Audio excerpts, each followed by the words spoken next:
Hi, friends. Technically, we're on break over here this week, but it is International Women's Month, and we thought, in light of that, we would share some encore presentations of interviews with some of our favorite Hallmark ladies. We hope you enjoy these episodes.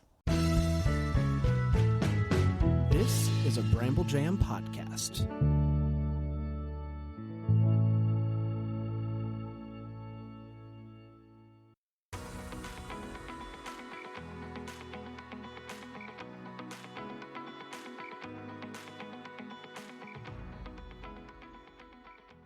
Welcome to Girls Gone Hallmark, a Hallmark review podcast. I'm Megan, and I'm a longtime Hallmark fan. I'm Wendy. I'm a former Hallmark hater. Today, we are joined by Hallmark writer extraordinaire Nina Weinman, who has 36 writing credits, including this weekend's The Perfect Setting, airing on Saturday, January 25th.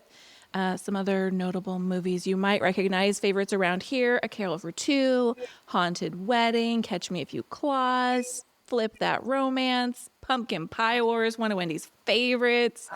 Nina, thank you so much for joining us. Thank you for having me. We trying to do this for a while. So I know. It's been a long time coming. I'm so glad we could make it happen. work it out. Yeah. We did just wrap the holiday season, and you had 3 movies come out in a really short period of time. You had Haunted Wedding, A Carol for Two, Mrs. Miracle, and now The Perfect Setting, like back to back to back to back. Yeah. You have been quite busy. Yes. Is that typical for you that you have so many projects overlapping? Yeah. In generally, I have anywhere between 3 and 6 projects in development at any given time. Right now, I'm waiting for a couple to see if they're going to get picked up. But right now, I only have 2, and that's really thin for me for my schedule. But I have a bunch of pitches in that, hopefully they'll pick up, or they call me a lot to do rewrites. So often, because I work so much for Hallmark, I kind of let them dictate my schedule, that I'll have things that are on the docket for 2025. And they'll call me and go, I need you to put that aside because we need this rewrite done for, it's something that's slated for summer or fall or whatever.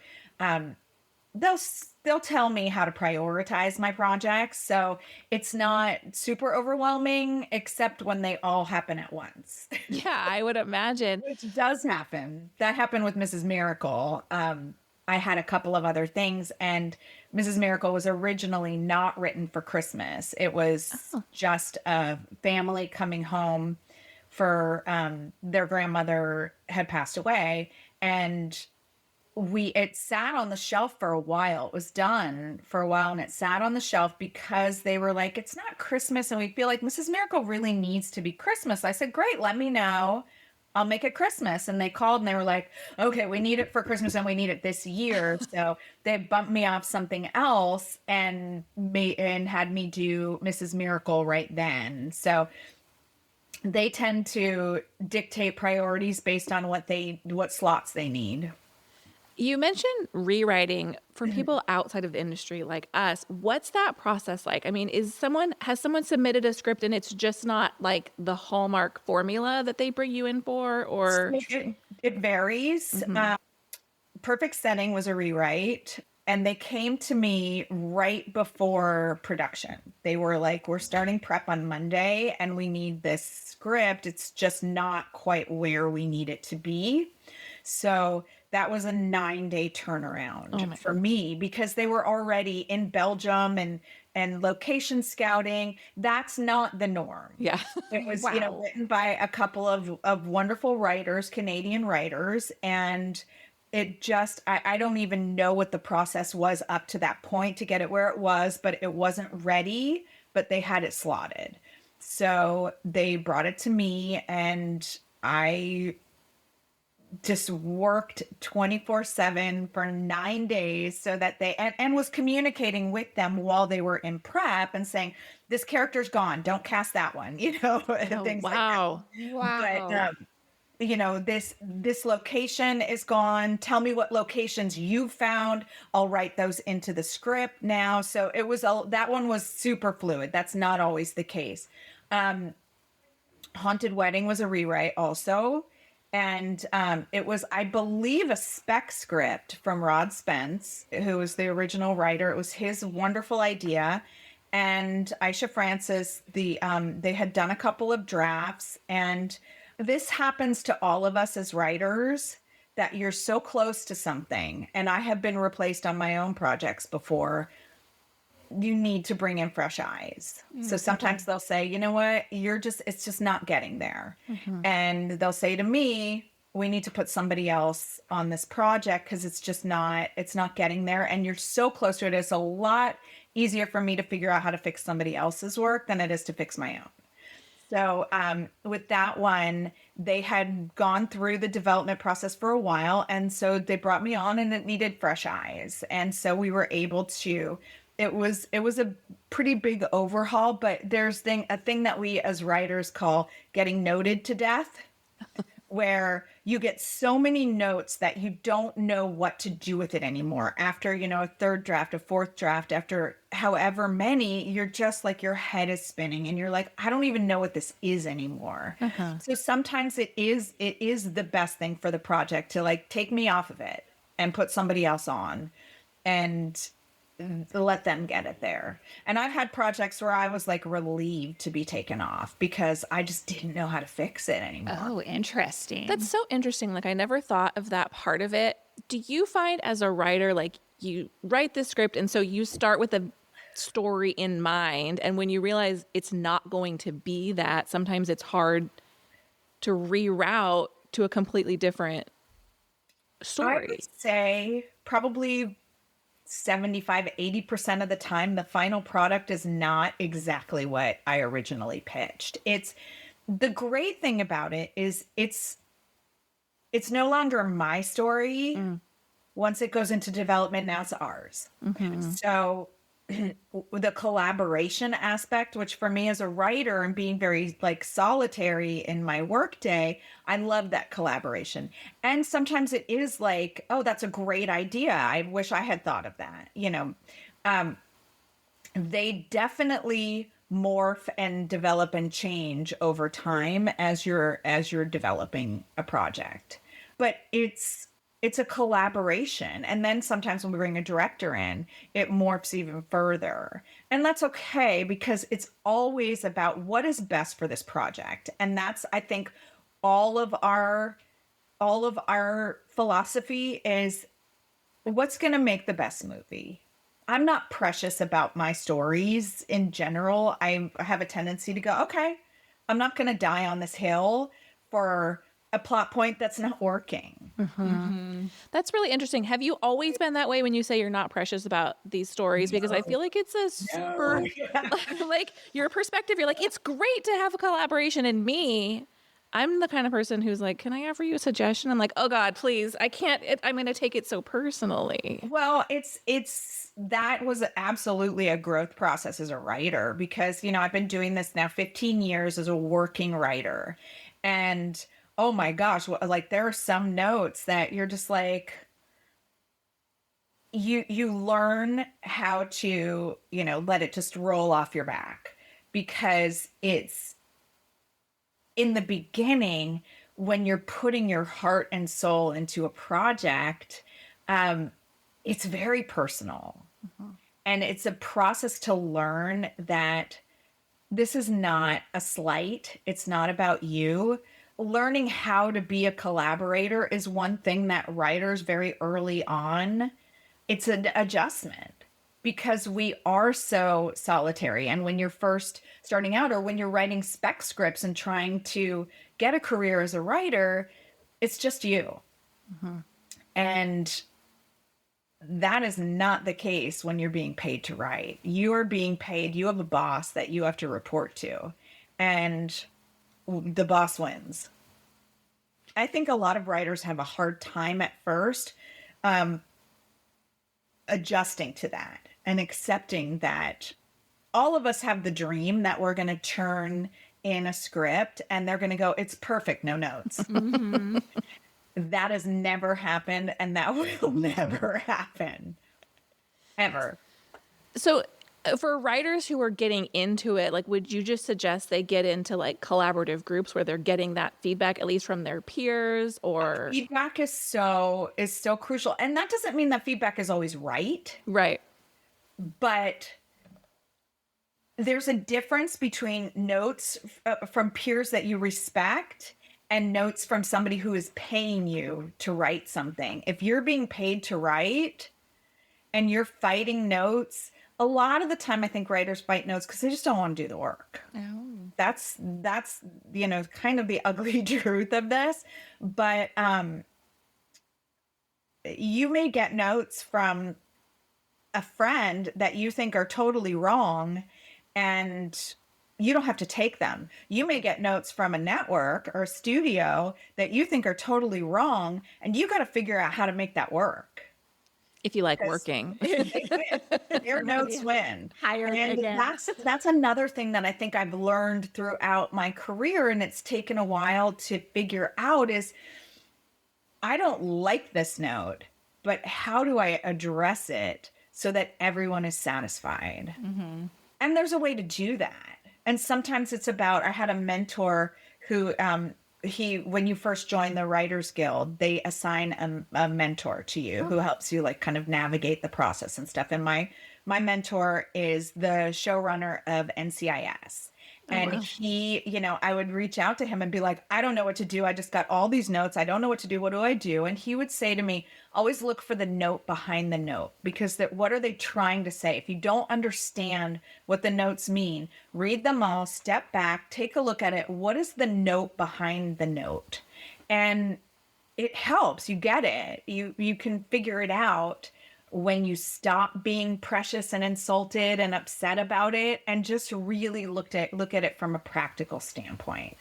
And that's a skill I think that writers learn the more they go, and the more they're hired to do things they may not agree with. Yeah, I think that's great life advice in general.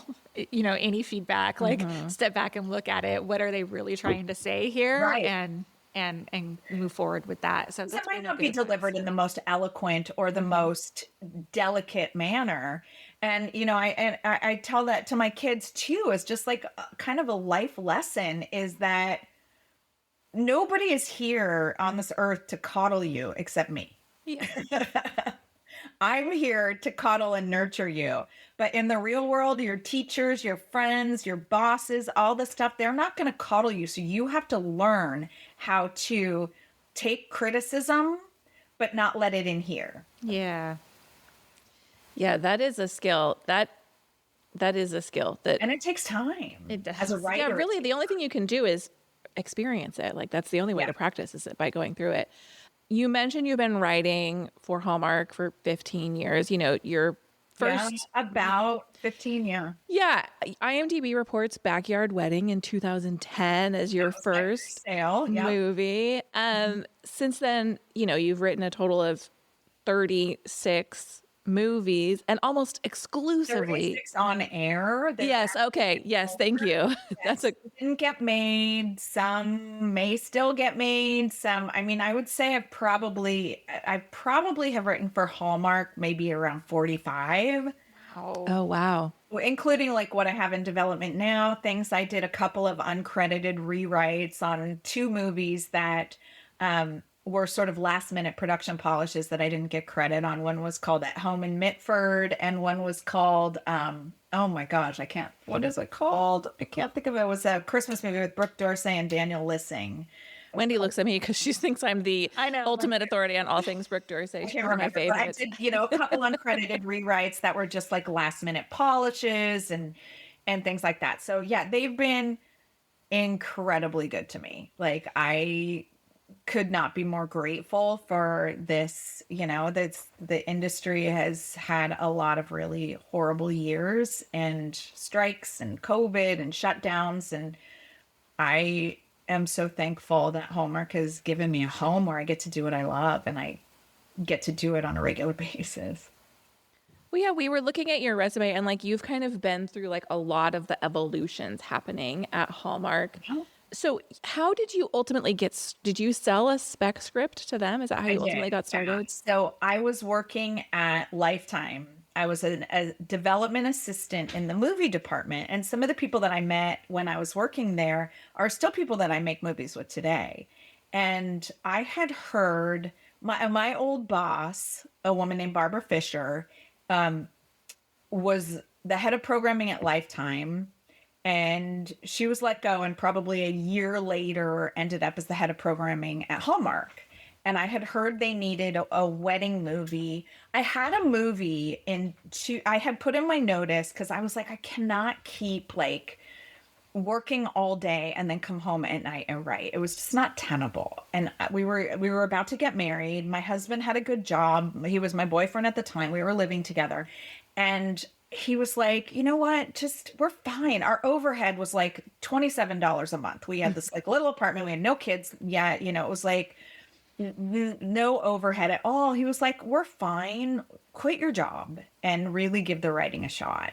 So I put in my notice in 2007 at Lifetime, and I was about to leave, and then the strike of 0708 hit, and I thought that Hallmark was going to buy this Christmas movie from me that Lifetime was like maybe going to buy, but then they didn't. They weren't going to do that for somebody who worked there, because if they did it for me, they had to do it for everyone, and they had all these policies. So I thought Hallmark was going to buy this script. Then the strike hit, and everybody's like potential just went, and it was done until the strike was over. So they ended up making that movie that I thought they were going to buy. Then they ended up making that movie in, I want to say it was like 2014 or 2015. Oh, wow. They did end up making that movie years later. So I also say to aspiring writers that sometimes no is just not right now, Yeah. because I've had a lot of things. I had a bunch of projects that they passed on that I revisited and that have been made. It's just a timing thing sometimes. So anyway, I left Lifetime, and the strikes hit, and it actually ended up being 18 months until I actually sold something to Hallmark. I was told that they needed a wedding movie. And so I sat down and I spent a week just like writing nonstop, and I wrote Backyard Wedding as a spec. And I was about to take a job working for some cuckoo like billionaire guy, like, an assistant job working for some cuckoo bird. And I had an I had an interview. He was in China or somewhere on business, and I had an interview planned with him to get on the phone. I had already met with like the CEO of his company. Like the job was mine to lose. This was like the last step. I was going to take this job. And it was my husband's birthday. And I kept saying like, he kept postponing our call. Oh, he's not ready yet. Can we do it in an hour? I said, you know what? It was night for us and morning for him in China. And I said, can we do this tomorrow? It's my husband's birthday. We're waiting to go to dinner. Like, can we just do this call tomorrow? And they were like, yeah, sure. So the next morning I'm sitting in acupuncture and I'm like fantasizing, calling these people and saying, I can't take the job. I sold a script, like fantasizing about this. And 5 hours later, I get an email from Barbara at Hallmark that they were buying Backyard Wedding. Wow. And I literally called this woman and said, I can't take the job. I sold the script. Manifesting. That's what you were doing. It was like, what happened like in the universe that day, and how do I recreate that one? Because that was like, I was just did not want to take this job, so ready to, really get going on my writing and stuff. So they bought the script. I was paid like nothing for it. It was my first, produced project, and you have to pay your dues. The first couple of projects were non-union. I wasn't paid a lot, but it was, it was a movie. I got Your name was on. I went and visited the set, and I was pregnant out to here, and I was like, please let me not give birth on this set and like ruin the shot. Like I didn't want 6 days later, I went and visited the set. My manager came with me. I was super pregnant, and 6 days later, my daughter was born. Oh But I my was like, goodness. I can't believe it. How Yeah. often do you get to do that, visit sets of movies that you've worked on? A lot. Like once COVID hit, I used to go to every movie and like would go up to Canada and I would try to visit every set. Then COVID hit and I couldn't. My first couple of movies actually shot here in LA. Oh, It nice. was awesome. Because I wasn't going to be able to go up to Canada for my first movie if I was that pregnant, I Sure. was on a plane.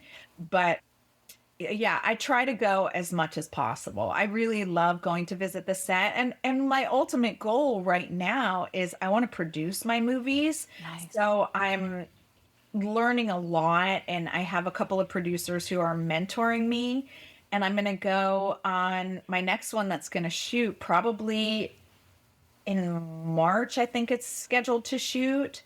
I'm going to pay my own way to go up for a week of prep and shadow the producers while they prep the movie. Because I know what to do once you're in production. That's the easy part.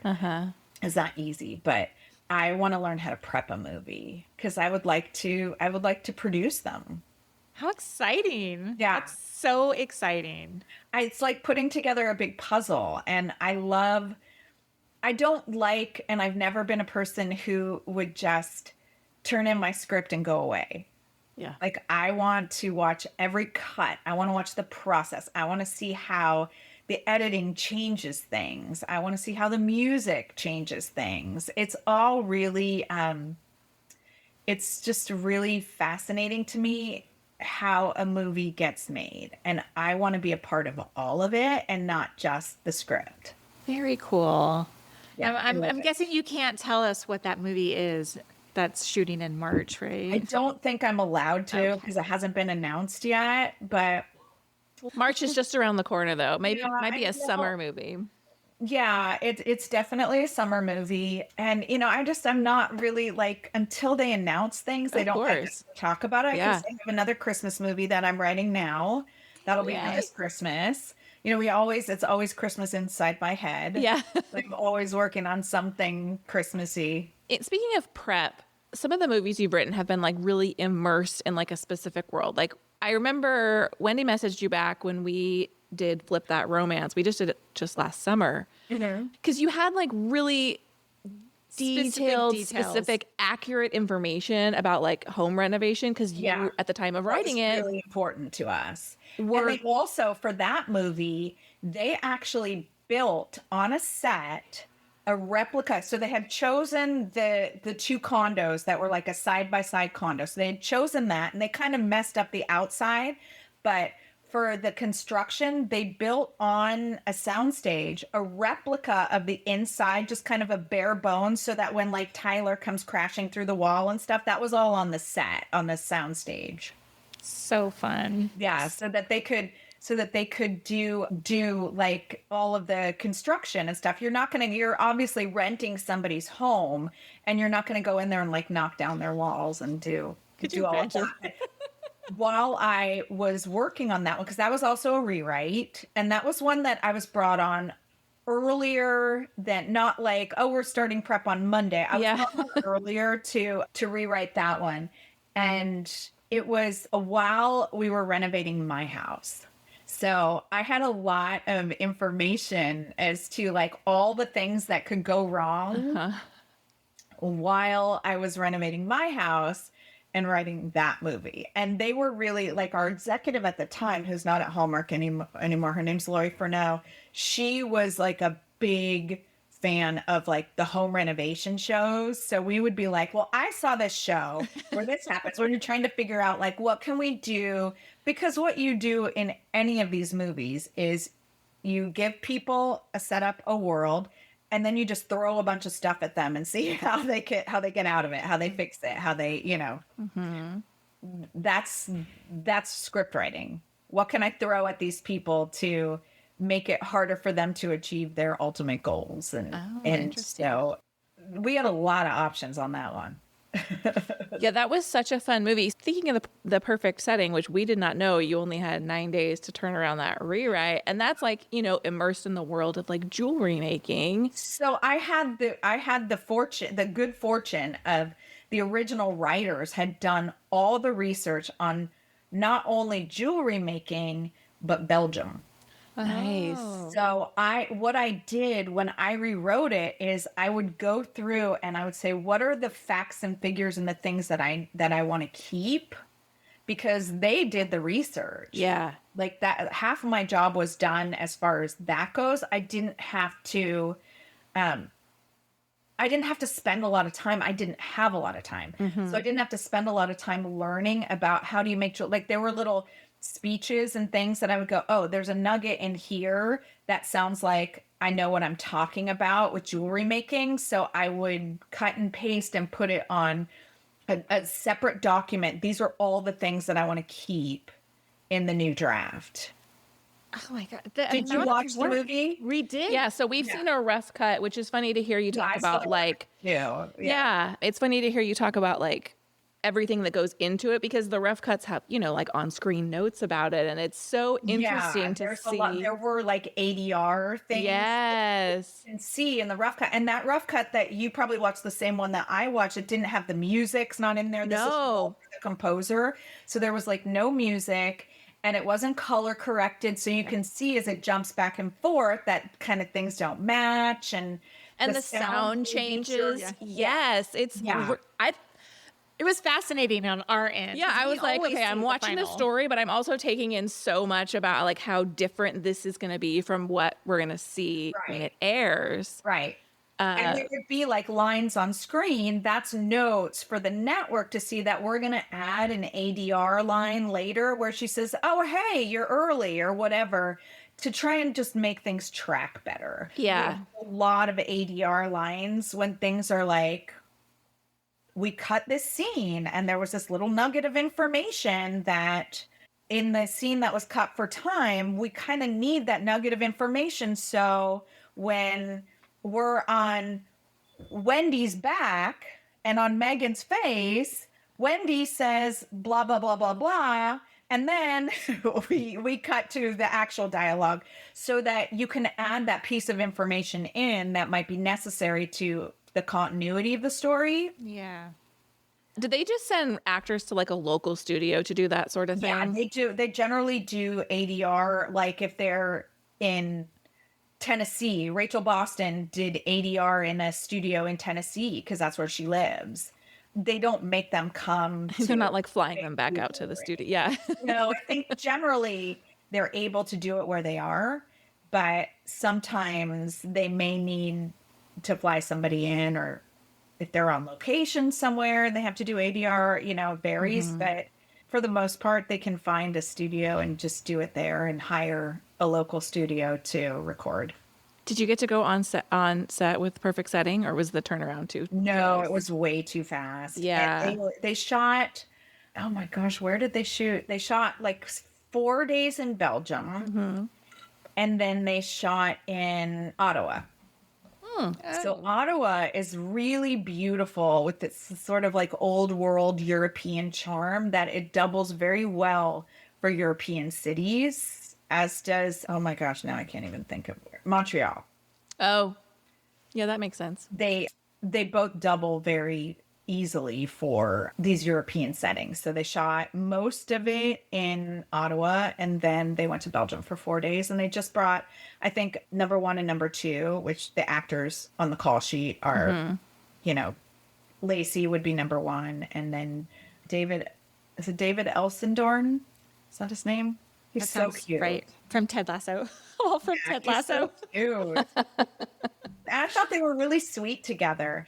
And what we really liked was that there's just a little bit of initial conflict, but we liked having like the secret, like these two. And I a little bit stole from myself when I was pitching them how I wanted to fix it. I a little bit stole from myself and said I did this movie called Pumpkin Pie Wars.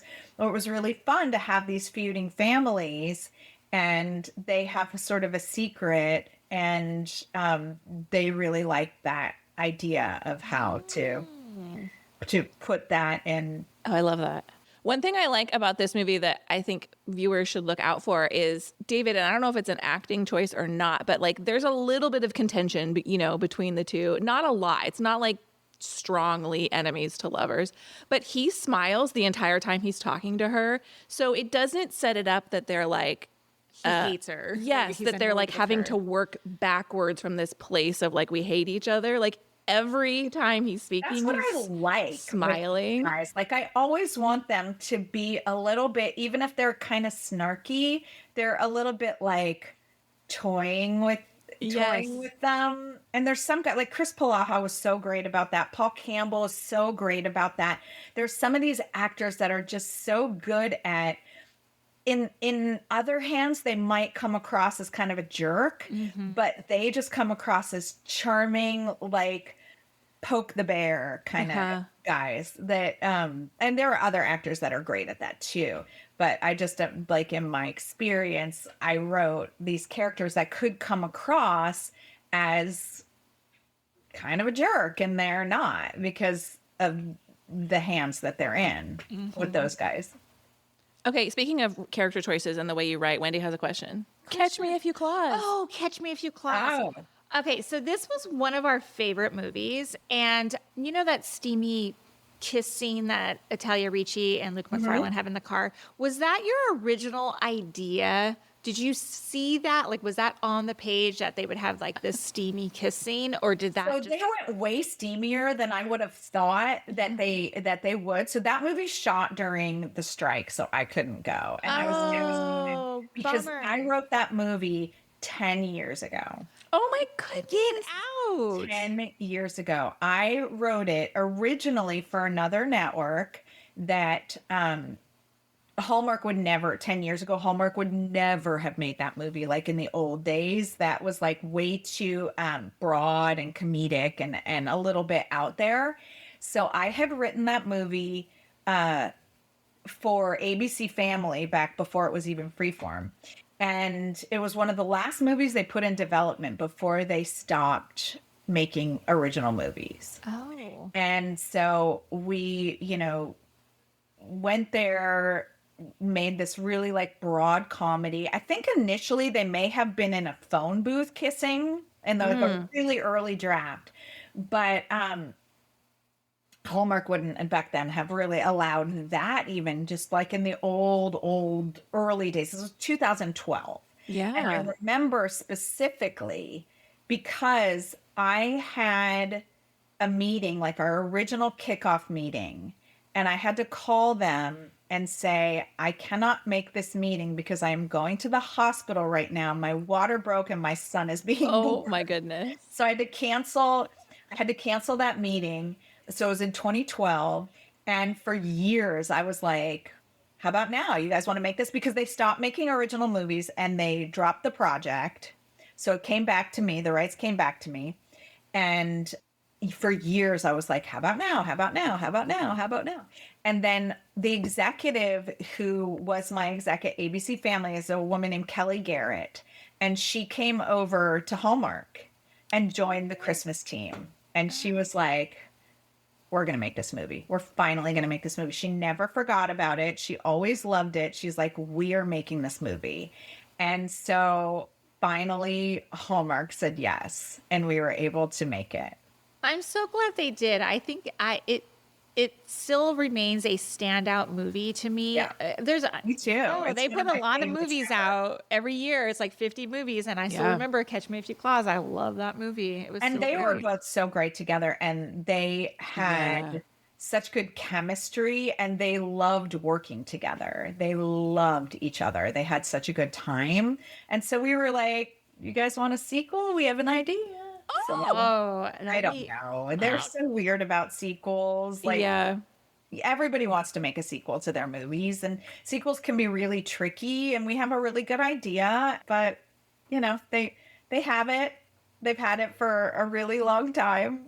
I don't know if they'll ever decide to make it, but That's exciting to know that it's out there, though. The Yeah, but it's potential so is there. interesting knowing that script has been out there for so long because you're right. Like 2012, Hallmark was never going to make a movie, even with a mid-movie kiss, let alone like a mildly steamy and kind the of public mandate situation. back then was everything had to be grounded in reality. There was no fantasy, no magic, no Santa Claus, no reindeer on the rooftops. It was all gonna be like girl You could goes see yourself in home this life. to plan the Yeah. gazebo festival in her hometown. Like that was it. That was our like That was the mandate to, directive. Yeah. it all just had to really, it wasn't only that, but it had to be grounded in reality. They weren't going to do any kind of fantasy stuff. And I think they realized, in the last couple of years with the newer regime, they got to take some bigger swings. And I think they've really paid off. They've done some, Three Wise Men, a Hallmark movie with 3 male leads, like Yeah. that kind of stuff is, it's different, but it works and it's still on brand, because that's the most important thing. Is Hallmark is like 110-year-old brand. Stay on brand. We're not gonna go crazy and have, oh, they meet in rehab, that's like, no, We're not going to go too far, we're not right? gonna do that. Yeah.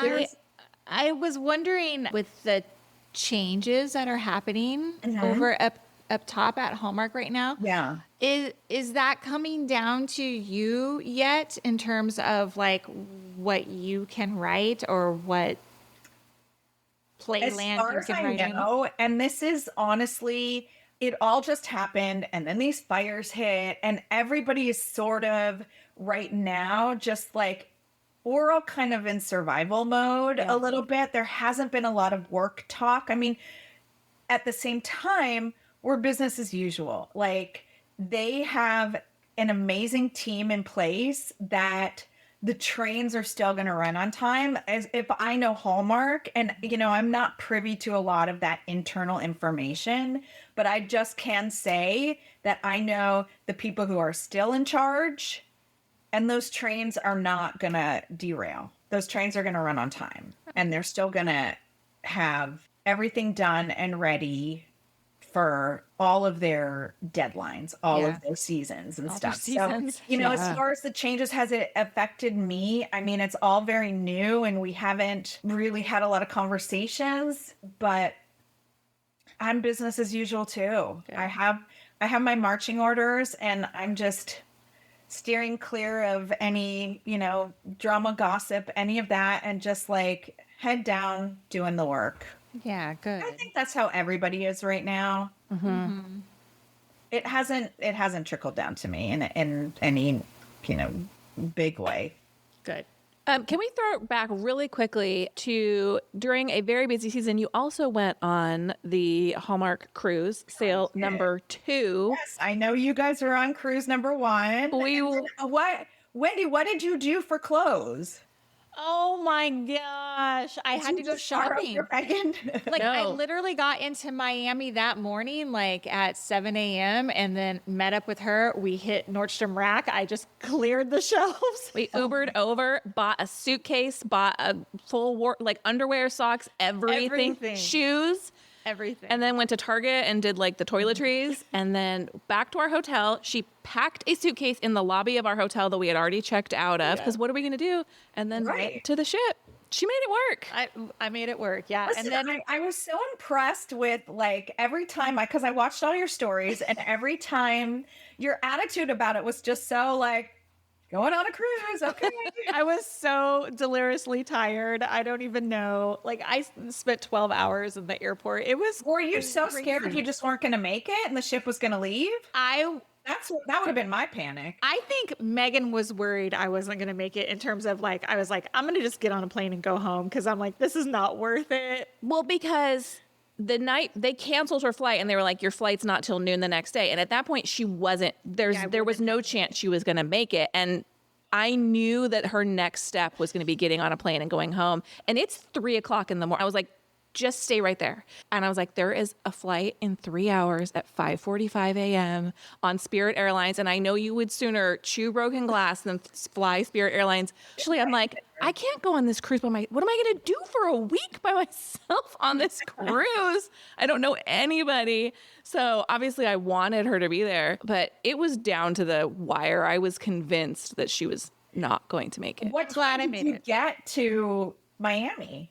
I think it was like 10 a.m. It was pretty Oh, okay. early. It wasn't like, because the ship left at like, you had to be on board, what, like 4 o'clock? By 4. So we had a little bit of time. Once she was there, I was like, we're fine. We're fine. There was a Nordstrom rack a I mile needed away. underwear and That's everything so else. great. And you had a good time. I had a great time. I'm so glad I made it. I'm so glad I didn't turn around and go home the next day. Yeah, I can get it. That's an ordeal. So what was Jonathan Bennett described Cruise 2 as a younger and drunker crowd. What was your experience like? Yes. Because I was only on one, so I didn't have any like real Yeah. reference. I will say this: I don't have a lot of fan interaction, just Yeah. because I'm behind the scenes, and I was it was so special to get to interact with the fans, to hear their stories. I was on a Zoom yesterday with Paul Campbell and Kimberly Sestad, because we're cooking something up together, the three of us, which is I'm super excited about. And we were talking about the cruise, because I hadn't talked to them since. We were talking about the cruise, and we said, listen, it's like, we're not curing cancer. We're not making Schindler's List and, making people, think, and we're not changing the world here. But what we did see and learn from this fan interaction for me, which I don't have often, is that like, we're giving joy where joy is needed. For sure. It was so touching for me, and just such like I said to Nikki DeLoach, and she had this like Christmas like sale bazaar thing in her backyard. So I went over there, and people were asking us, how was the cruise? I said it was like a giant floating hug. Yeah. And she said that is the best way to put it, because they get that a lot. The actors definitely get that a lot. But we just were it was so moving to hear people come up to us and say, Hallmark movies got me through chemotherapy. Mm-hmm. Or I used to watch with my mom, and she passed away last year, and I watched these movies and I can feel her with me. These kind of stories that you're just like, wow, we don't know that this is the impact, but, and for some people it's just comfort food, and it's just, background noise while they fold laundry. And that's okay too, but just learning how much the reach that it has was Yeah. really special. That was my favorite part of it. I will say Hallmark has some of the most passionate fans I've ever come across. And, we have our little Girls Gone Hallmark community and Facebook group, and there are some really passionate fans in there who know every detail about things, or will be in there and talk about how the movies made them feel, or there's some sort of emotional connection to it. Like, so your work matters, Nina, and I'm so happy you got to see that on the cruise. Thank you. I appreciate you saying that. It was nice to hear. It was really nice to hear. Like, again, I know that we're not, curing cancer, and what we do is just, it has its need, and it has its impact. And that was just really special.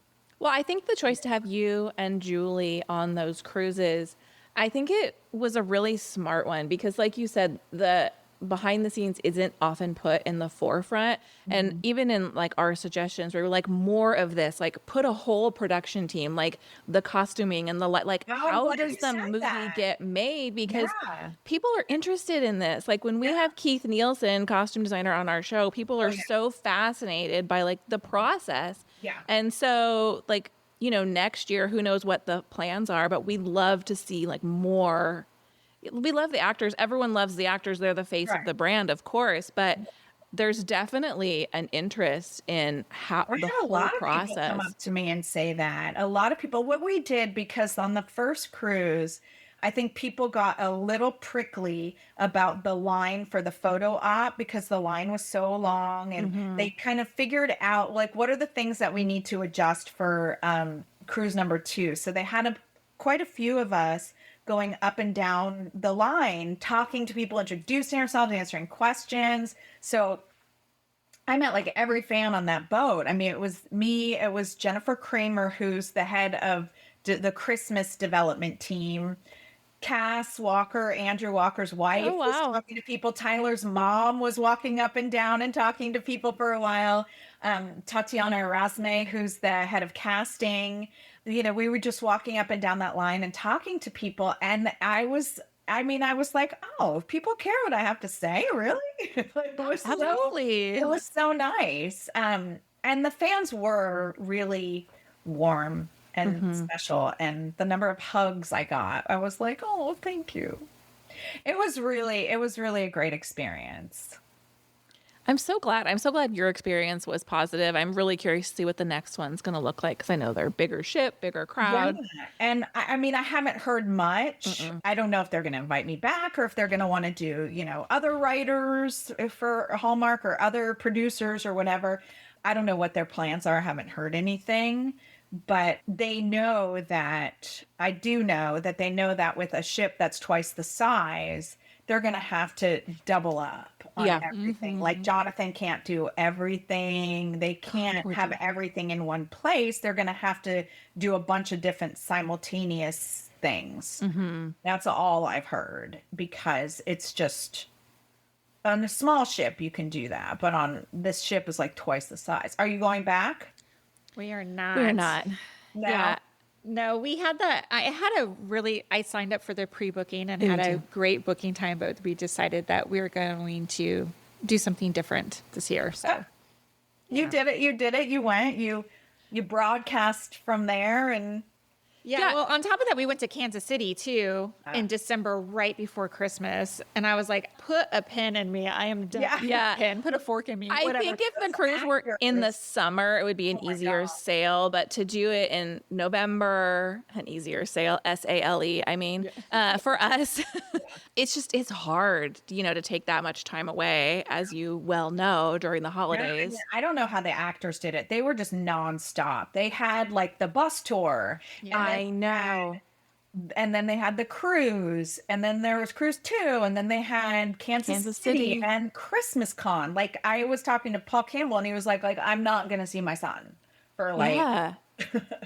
Yeah, they must have been. I mean, Jonathan Bennett, I was like, how are you still standing? And then they're promoting these movies. Yeah. And then he was doing, I literally was walking through Times Square with my kids on the day before New Year's Eve. We went into New York, but we were in Pennsylvania, and I'm walking and I hear his voice like over the loudspeaker. They were doing some stuff like the day before New Year's Eve. Yeah, he did a New Year's Eve. Yeah, he hosted a New Year's Eve. He and James hosted some New Year's Eve thing in Times Square. We left before New Year's Eve because we were like, get me out of here. This is too many people. But I took my kids in. We just took the train in from Pennsylvania to see a couple shows because we love theater. And so Yes. I know. I saw that video he posted of people when they like opened the barriers for Times Square New Year's Eve. And I was like, that is my worst nightmare. Like being stuck there for me standing there with like, just crowds of people. Yes, my couch is much more comfortable. I will happily watch it on TV too. I'm like, nope, hard pass for me.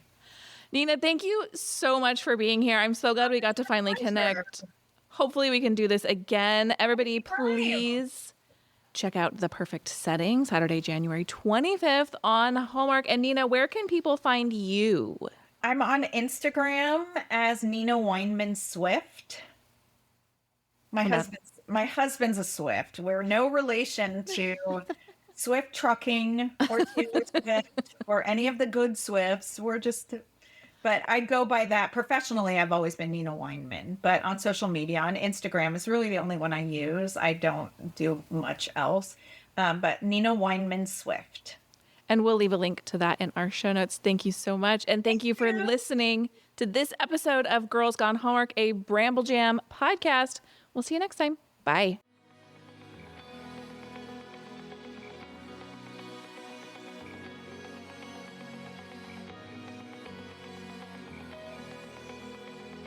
All right, friends, before we go, just a quick heads up. You're about to hear some ads. These little gems help us keep the show running and the Hallmark love flowing. So do with that info what you will. Grab a snack, hit the skip button, or maybe, just maybe, listen in and discover your new favorite product. Bye.